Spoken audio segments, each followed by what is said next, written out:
the humble fruit fly. In your kitchen at home, it's a pest. In a genetics research lab, however, it's a hero.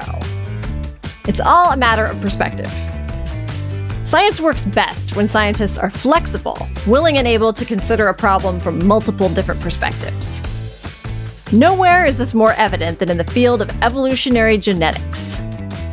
In this episode, Dr. Kristi Montooth explains how the fruit fly became a cornerstone of one of the most powerful and comprehensive explanatory frameworks in the history of science, and how the synthesis of many different types and sources of information is key to understanding the beautiful and unfathomably complex phenomena of the living world.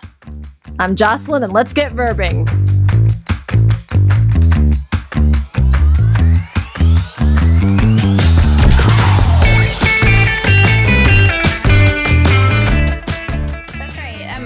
Also, though, that your offspring might actually enjoy working out just as much as you do, because you pass on not only your genes, but you pass on your environment and your culture. And so it actually is one of the reasons that studying that heritability of traits and also the evolution of traits is challenging, because we know now that the relationship between a genotype and a trait is not simple. It's very complex. And part of that complexity comes because parents and offspring share a lot more than just our genomes. We share our environments and we share our culture. And we know that those things can heavily influence traits. And so that's, part of the challenge in evolutionary genetics is to, I think, embrace that complexity and don't just throw everything away and say it's too complex, but try to embrace it and understand it. And so I would say my take on evolutionary genetics is trying to use physiology to really understand how genes and the environment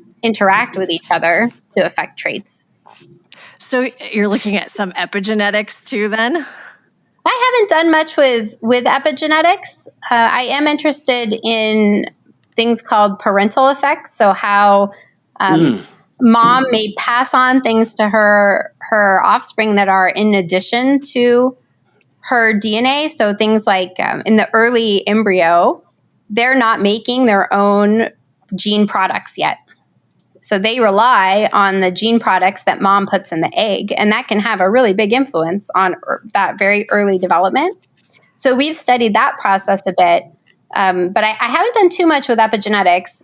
Flies don't have, it doesn't seem like fruit flies, which are a model organism in genetics, it doesn't seem like they have the same types of methylation that's been studied in, looking at human and mammalian epigenetics. So what's happening in flies there seems to be somewhat distinct from what's being studied in mammals. Okay, so when you talk about the interaction between genes and environment, you're not necessarily talking about the sort of happening in a real-time interaction. I mean, I guess all time is real time, right? But or none of it's real. I don't know. Are you the physicist? That we seems can have a separate discussion about that, but we're not necessarily talking about the DNA changes that are happening in an individual organism as they interact with the environment. We're talking about more of these longer scale changes, and so not so much epigenetics, but the larger evolutionary changes that are acting on the genes. That makes sense.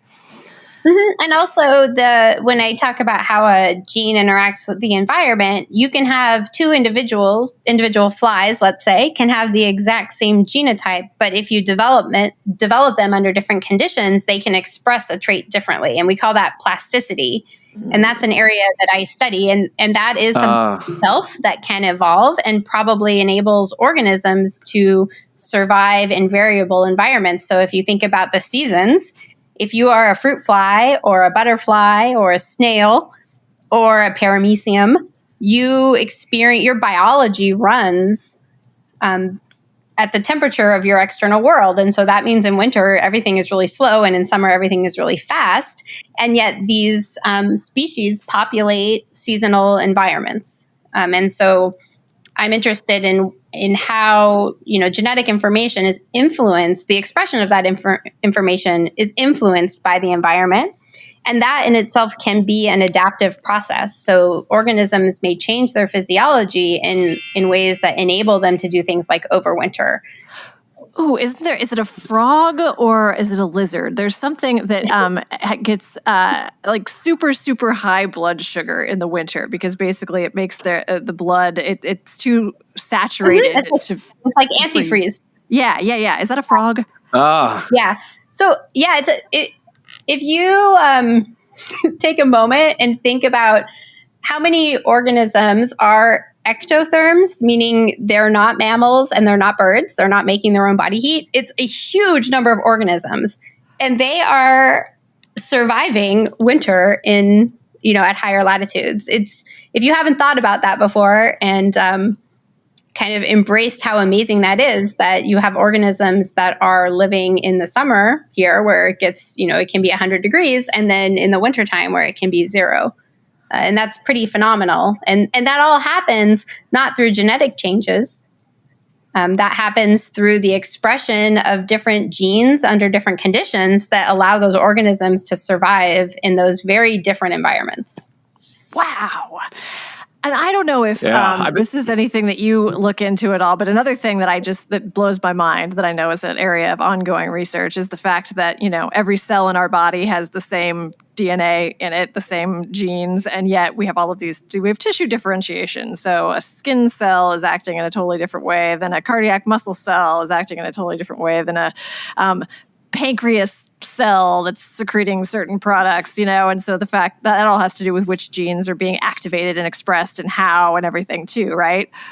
Mm-hmm. Yeah, so there's a big, one of the things that evolutionary biologists like to talk about is whether evolution at the molecular level or at the genetic level happens through changes that affect protein evolution or changes that affect the regulation of those proteins. And so that is an area where people are, and that's sort of what you're indicating there is that you could have the same set of genes or proteins, and what's really changing through evolutionary time is how and when those proteins get expressed or turned on.